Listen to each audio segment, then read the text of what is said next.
Hey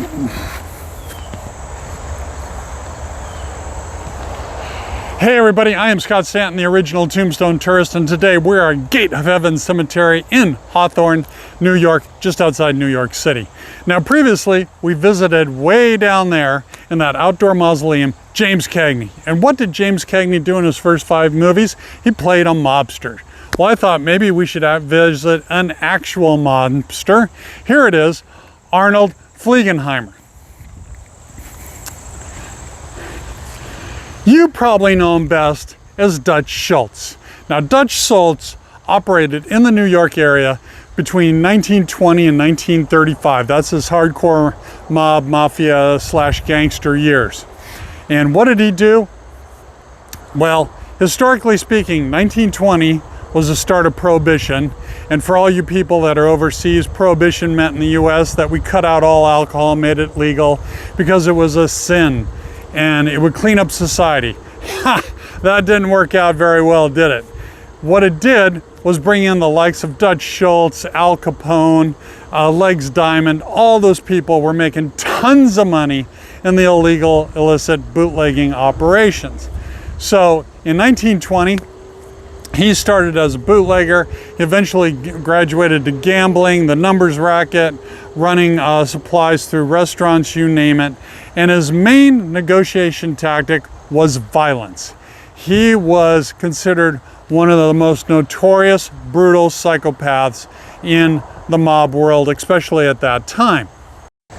Now, to give you an idea of how violent he was, not only did he kill your average mobster and speakeasy owner and people like that, but he either killed or ordered the hit on people such as Legs Diamond, Arnold Rothstein, who threw the World Series, a guy named Vincent Mad Dog Coll, some real heavy hitters in the mob. He was not afraid to go after his competition in the worst possible way.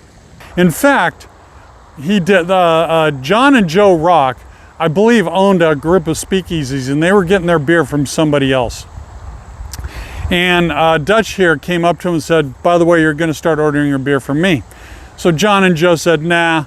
But then they asked around and John said, "Yeah, we should do this." But Joe said, "Absolutely not." So what did Dutch Schultz and his gang do? They hunted Joe down. They put him in a meat locker and hung him by his thumbs for ransom, $35,000. But they did one thing worse. They took gauze, medical gauze, and took gonorrhea discharge, smeared his eyes, and wrapped gauze around it, and then held him that way for a couple days before they released him. When they released him, they got $35,000, and the family got Joe back, who was now blind at this point. That's how vicious and horrible these people were. So, by about 1933, Prohibition had ended, but they were still making bootleg whiskey runs and rum, making a ton of money. And the Depression was in its throes. The crash started in 1929. So there was all this money. And Thomas Dewey was a US attorney, hardcore. And he went after him for taxes. And they went to trial, and miraculously, he was released, found innocent, because he bribed the entire jury. He went after him a second time, and by now Dutch was livid. So he went to the commission. Commission is made up of all the heads of the families, and they said, "Hey, by the way, I want to go after this guy, and I want to kill him, because he's going to just mess up all of our operations." And the commission said, "No, we do not kill policemen, we don't kill US attorneys, the heat will be on and will ruin us." He stormed out of that meeting. The commission stayed behind. They discussed it for 6 hours, and they turned to Louis Buchalter, who ran Murder Incorporated, and said, "Take him out." So 3 days later, Murder Incorporated sent it over 2 of their heavy hitters, Charles the Bug Workman and Mendy Weiss. And they came in blasting into the Palace Chophouse in Newark, New Jersey. Don't try looking it up. It was bulldozed years ago. So they shot up the place, and they got 3 of them, 3 of his associates. Dutch was in the bathroom at the time when all the shooting started. The 3 of his associates went down. They were shot up really badly. One of them got over to the phone booth and called for an ambulance. And then Charles the Bug Workman walked into the restroom, shot him once, Dutch once, into the side. Here's a picture of it. This is a picture showing Dutch in the hospital. He's awake, he's semi-lucid, and he died about 2 hours after this picture. Now, what you're gonna read is all four of them were shot up and died at the restaurant. That is false. Not a single person died at that restaurant. They were all taken away in ambulances, but there was only one ambulance to the Newark City Hospital. So they had to take the two associates over. They were the worst shot up. And then they took Dutch and one of his associates on the second run. Now here's a picture allegedly of Dutch with his head down on the table. He crawled out of the bathroom because he didn't want to die in the bathroom. And so allegedly this is a picture of Dutch, but it also, people say it's a picture of a reporter that looked just like Dutch. I'll let you make that decision.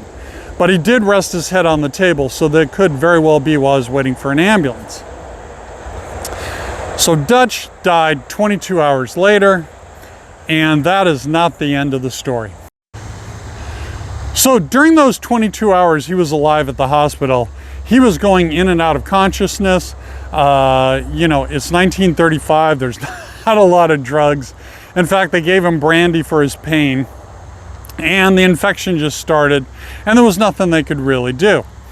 But, and if you come to my website, thetombstonetourist.com, I have all the websites dedicated to the last words of Dutch Schultz.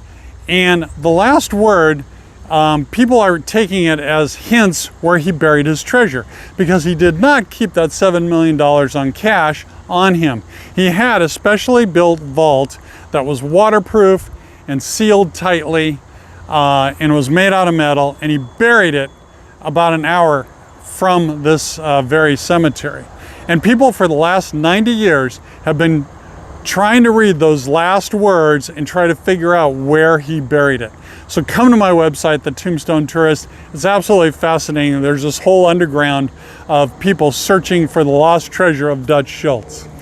But in the meantime, you come to section 42, you park at the top of the hill, you walk down 6 rows, look for the curved bench here, and you will find the final resting place of Dutch Schultz.